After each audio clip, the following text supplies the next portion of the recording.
Okay, Tim, here's a little recap from our lesson. I'm going to play these two videos on the left and the right just so you get an image of what they looked like to begin with.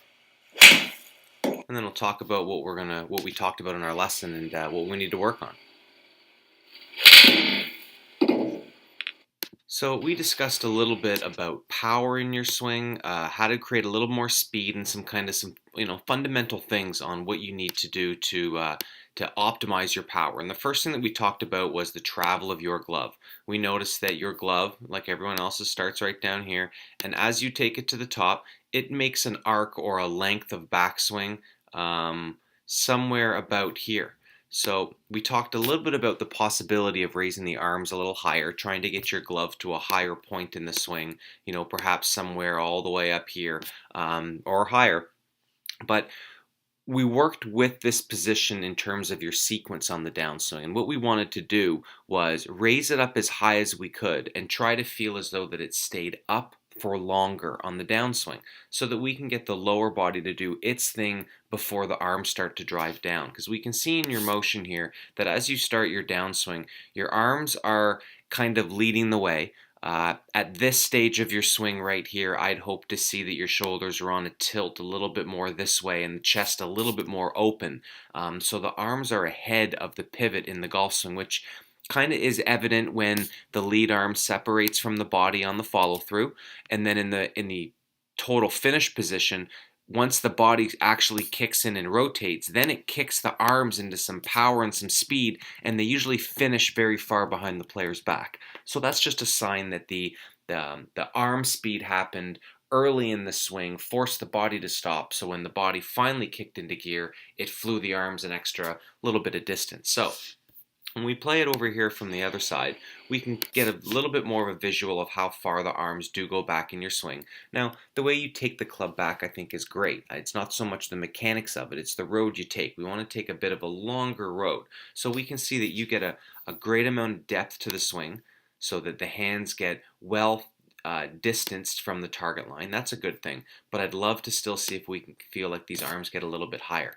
But as they get higher and they stay high, we want to try and get to a point on the downswing where, if you could have your upper body in this position where we can see your right arm is inward, but it's even with the ground. If your arm and your upper body could be there at the moment that your legs were here, we'd be in pretty good shape. So we can see that the arms have passed the same point of the pivot where we'd like to see the pivot at that time. So for the downswing stuff, we discussed a little bit of trying to get the downswing, the lower body to be more active in the downswing. So trying to feel as though that you can get a little bit of a sit or a seat, trying to feel as though that you can increase the bend here in your ankle, and then therefore increase the bend in your knee, and therefore increase the bend in your hip, and try to feel as though that you could get a little bit lower on the downswing. Because if we can get lower, then you have more power to be able to extend up into your finish. So, long story short, we're trying to feel like the lower body sits a little bit to start the downswing as the arms stay high.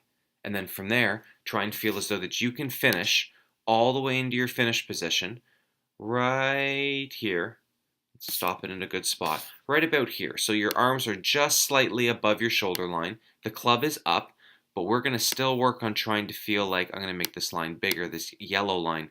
I want to see if we can get your body to this yellow line in your finish position when your arms are somewhat extended upward. And we can see if I use a different color, there's your shoulder and there's your hip. And those two are that far from the yellow line. And we want to try and feel as though that you can move into that ball, move into that yellow line a little bit sooner in your swing. Or, as a matter of fact, just being able to get to it. So, your key words here are hands high and keep them high.